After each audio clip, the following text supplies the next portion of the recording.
2026 NBA draft didn't blow up with chaos. It split the league into two clear philosophies: win now or wait later. Memphis came out swinging with one of the strongest drafts in recent memory, turning picks into Cameron Boozer, Isaiah Stewart, and extra assets in a masterclass of maneuvering. Sacramento and Washington also leaned into star power and identity building, while teams like Phoenix quietly stole value late. But not everyone was aggressive. New York and Denver drew criticism for prioritizing flexibility and cap space over immediate help, even in a draft loaded with usable rotation talent. San Antonio, Chicago, and Brooklyn all showed upside, but the real questions about fit and spacing.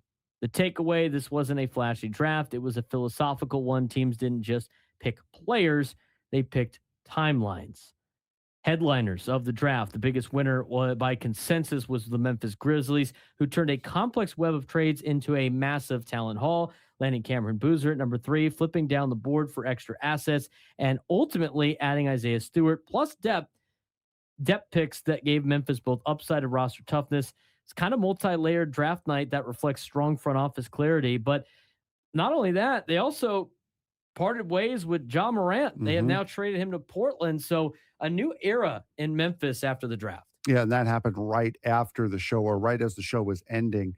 On Monday, they traded Ja Morant. So, yeah, this is a complete and total tear down, uh, refreshing of the organization for the Memphis Grizzlies. And it started with a very, very good, very, very successful draft night. Cameron Boozer is going to be a very, very good player in the NBA from what I've seen. Other very strong drafts: the Atlanta Hawks leaned in athleticism by drafting Kingston Flemings, but raised questions by duplicating skill sets in the front court.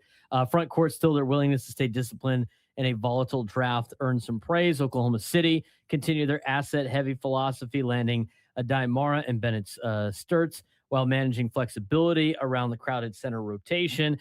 It was another process over perfection draft for a team that rarely deviates from a system. And the Suns quietly made one of the best value moves in the entire draft, grabbing Pete late in the first round. Pete's versatility and strength made him one of the biggest steal candidates in the class. You had some mixed reviews with Chicago and Brooklyn. San Antonio continued to build from the front court around Victor Wembanyama. But their questions remain about the redundancy and injury risk of the players that they drafted. Knicks, Pelicans, and Cavs did not do very well because a lot of their drafts raised some eyebrows. But as we talked about in the NHL update, a lot of these won't be defined until years down the road, where you see value and you get to see these guys play at the next level. To me, the biggest takeaway for the summer is the offseason. And the offseason for the NBA is almost more thrilling than the regular season. And today there were reports about potential. We saw the Ja Morant trade, right?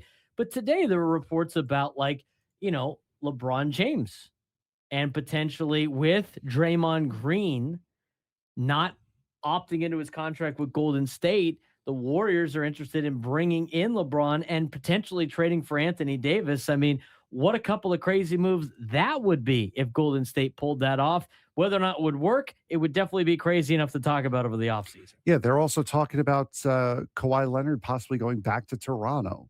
Right. A trade there. You're seeing Ben Simmons preparing for a return to the NBA. There's a bunch of other storylines. Giannis got traded to Miami. Yeah, exactly. Right? We already had that earlier this offseason. I mean, it's been an insane offseason already for the NBA, and it's only going to get crazier at this point. Do you think LeBron goes to Golden State? Do you think it's a good fit? Do you think with everything moving around? First of all, if the Lakers got rid of LeBron and Anthony Davis, it'd probably be best for them at that point in time. But I mean, if you're LeBron, do you really want to leave the Lakers? I mean, what is going to Golden State going to do? If you're the Warriors, what's the point of bringing LeBron in at this age? I don't get it. You would say a trade like that would be like, oh yeah, we have LeBron now, but you've already got Steph Curry. You've got a guy who's just as big a name and who's younger and is still having an impact in the league. That just seems like a small time move by Golden State, a team that has very recently won NBA championships. That's a move that I would expect out of a New Orleans or the Wizards when they sign Michael Jordan.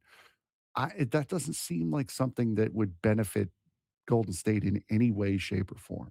And the only reason why Golden State would trade for Anthony Davis because that was the only way LeBron said he would sign with Golden State. Because again, like LeBron still has to control what's going on in the Yep. organization that he is in. I don't necessarily know that brings Golden State back to where they want to be. If they wanted to do this, they should have done this a long time ago. But with Draymond Green opting out or not taking the opt in, it opens up the door for the Warriors to pursue something like this, which is very interesting. So biggest thing about the NBA offseason, stars are always on the move, it seems like. So we will keep you posted on LeBron James potentially going to Golden State if that, materializes, or even Kawhi Leonard going back to Toronto, a place he won a NBA Finals and was an MVP. Maybe that is the recipe to get Kawhi Leonard on the court. But still lots to talk about this offseason about the NBA, and we'll continue to do so.